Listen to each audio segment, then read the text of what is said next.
election. Yeah, that's the key, isn't it? To see what happens. We've seen them win seats before, like in Queensland at the state level and certainly at the federal level in the Senate.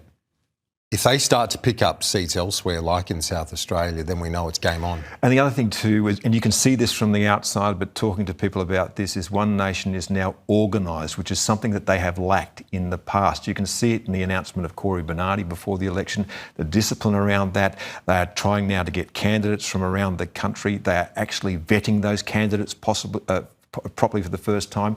They are raking in millions of dollars in donations right now. So they are cashed up and preparing for the next federal election. We noticed at the end of last year and reported in various places the polling that said 1 in 4 Gen X males were voting One Nation. Now it's 1 in 4 voters are looking to One Nation. And I guess part of it is, Chris, if they can shore up some of that credibility in terms of the operational structure and so on. You've got Barnaby Joyce, a veteran, maverick, but certainly super experienced.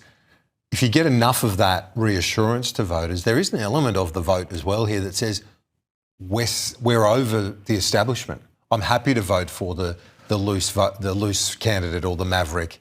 Within reason, they're happy to go along those lines. And the other thing that they will be doing too is to look to what Reform has done in the UK, and what we saw there was a series of defections among the Conservatives to Reform. They're trying to dress up Corey Bernardi as that. Of course, Corey's had several iterations. He's been out of the Liberal Party for a while, tried to set up his own Conservative Party, but still seen as coming from that pedigree. Yeah. So we'll see more of that, and I think it'll be stretched out over time. And you think about it now, they've got Pauline Hanson in Queensland, they've got Barnaby Joyce in New South Wales, they've got Corey Bernardi speaking for them in South Australia.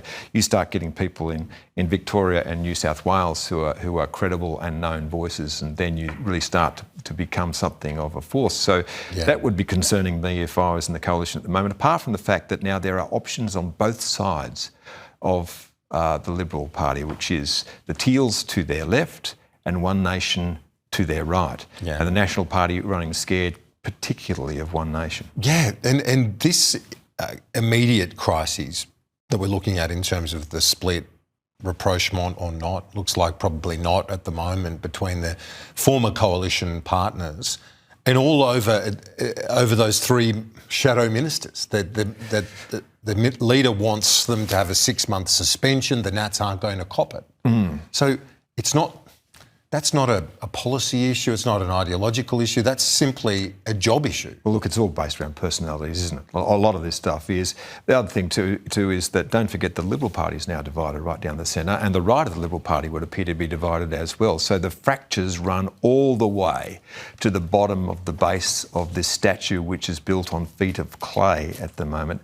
And they have to get back to basics. And it's a long, hard slog. And I don't know that the change of leader is going to help them.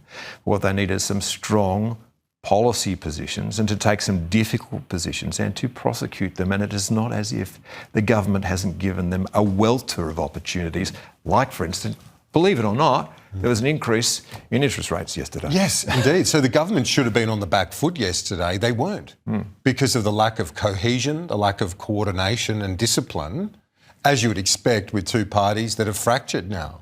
And you see it in the House of Representatives, right? So there's no coordination. The government enjoyed themselves. Yeah. And there's on a day where they should be under pressure. And don't forget now with the split that you've got between Liberals and Nationals, with the questions being shared around of the Teals and the Greens, mostly the government is being asked to be outbid on the left. How can you spend more money, Mr Treasurer, at a time when people should be demanding that we pull spending in? There is a direct line between the fact that 1 in 4 of every dollar spent in the Australian economy at the moment comes from the Australian Federal Treasury, and much of it is borrowed.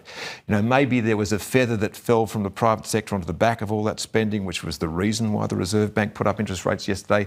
But the fact that government spending is driving this is beyond question. The real fear I have now too is that this government believes its own BS, that actually believes the things that it's telling us, and it thinks that we are mugs and that there is no one to call them on this game.